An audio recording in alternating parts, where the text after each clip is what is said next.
I'm Jaden Jefferson, currently joined by Susan Tebben, who is a reporter for the Ohio Capital Journal. And today we're talking about the always fun Ohio topic of redistricting. The state of Ohio has the Ohio Redistricting Commission. And so, what will they be up to?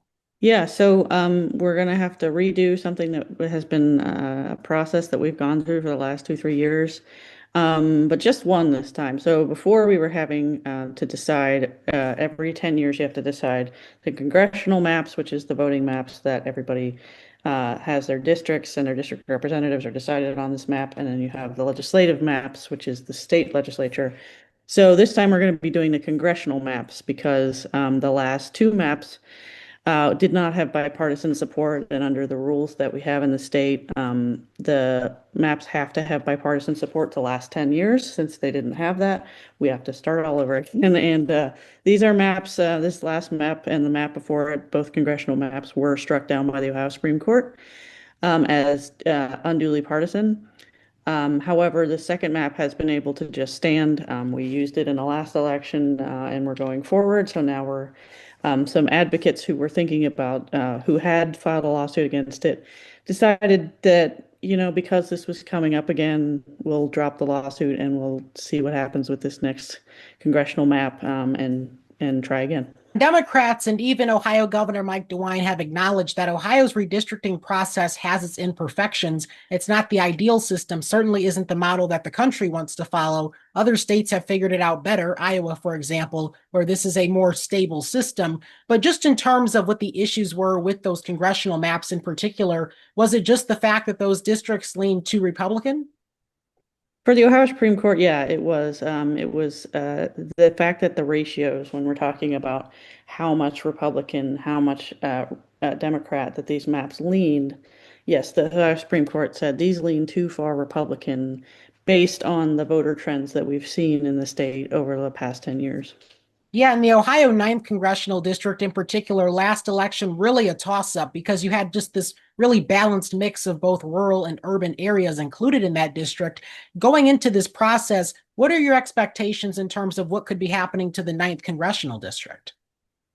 Well, in terms of any district, really, what we have is a Republican supermajority. What we have is an Ohio Redistricting Commission that a lot of which won't change. We had House Speaker back when he was Senate President, Matt Huffman was a part of it. So the way the Ohio Redistricting Commission works is it's the legislative leaders and some others from different sides, but it leans Republican as well because it leans the way the state does.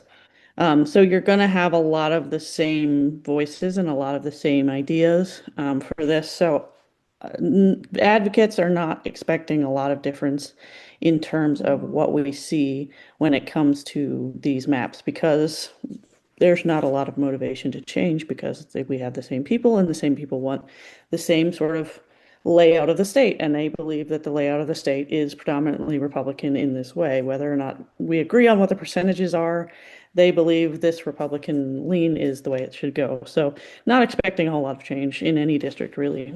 And when we think back to 2024, there was this ballot measure to potentially change the way Ohio does redistricting and change the system. That ballot measure failed. And in particular, Democrats are blaming the ballot language, which admittedly was a bit confusing and maybe misleading because it said to require gerrymandering. And obviously, voters do not like the term gerrymandering. And so Right. that certainly was a ballot measure last year that just failed and could have changed the process that we're seeing here. So is the expectation going forward that these maps will continue to be partisan and that lawmakers will continue to have to go back to the drawing board?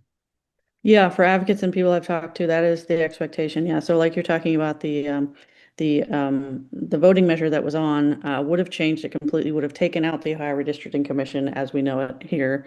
Would have made it members of the public, citizens would have done that a lot like we've seen in Michigan. And it would have had a lot of differences in the way that the maps are drawn, the way that the public is involved, all of that stuff. So what we're seeing now is status quo, as the same stuff that we saw in all of the other map drawing occasions, where we're going to have hearings for the public as to, where we're going to have those hearings, how they're going to be scheduled. They're obligated to have three, at least three. We haven't seen a whole lot where they've done more than three. There was some change in the last round where they went to different state parks and they tried to do it that way. But it's all, we've seen the criticism of we're trying to do this during the day when ordinary people have to work, so they can't come to hearings all the time. We're releasing the maps with 24 hours or even less notice, so nobody has time to sort of analyze these things. So you're not seeing a lot of optimism about any changes or any differences when it comes to this stuff. Of course, looking at these congressional maps, the maps that they will decide on the Ohio Redistricting Commission, those are going to be the maps used in 2026, correct? Correct. But when exactly does this process start in the fall? Yeah, so the legislature is off on summer break, other than they came back to do some overrule some vetoes for the state budget. But the state budget really was sort of the main priority for the legislature up until their deadline of July. So now they can start the process of talking about that. They have an end of September deadline for the congressional districts to be approved. So we don't expect to see a whole lot of movement until the legislature is not supposed to come back until the fall. So we'll see, down the road if they decide they're going to start building up the meetings, talking about putting the redistricting commission back together, those kind of things. End of September is basically the only date we have right now as far as when anything's going to happen.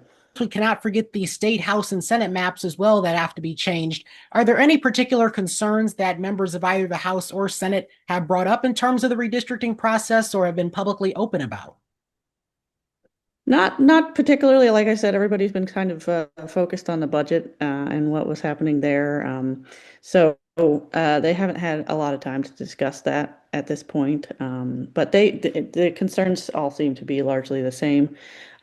If you looked at or talked to people a year ago, when we were talking about that ballot measure, the public, the way that the public is involved, the way that the maps are released, how the maps look, all those sorts of things are the concerns that, advocates and Democratic legislators and all that they all still have is, are we going to actually have this accountable system that's going to be able to get the people what they want in the way that they voted? Finally, here, do we have any of these advocacy groups that were backing last year's ballot measure about changing the way Ohio redistricts? Are they considering another ballot measure in the future to potentially try again? Yeah, they have definitely, after it was defeated, they definitely said, it's not off the table. I haven't heard any current discussions about it. I think they're all waiting to see how this process rolls out and then sort of have that reactive idea of, okay, this went the same way that it went before. Okay, let's try this again. Or maybe it goes better. And they're saying, well, maybe they actually did listen to what, voters were saying. So it's all yet to be seen when we see that end of September deadline and what happens and how the maps turn out to see what the next steps will be. In the meantime, at least we get a break. So that's always great. I'm sure lawmakers appreciate that too, given budget season, as always, is a busy one. So, Yeah, Susan Tebben of the Ohio Capitol Journal, thanks for taking the time to talk about redistricting, the very fun topic we love here in Ohio. happy to be here.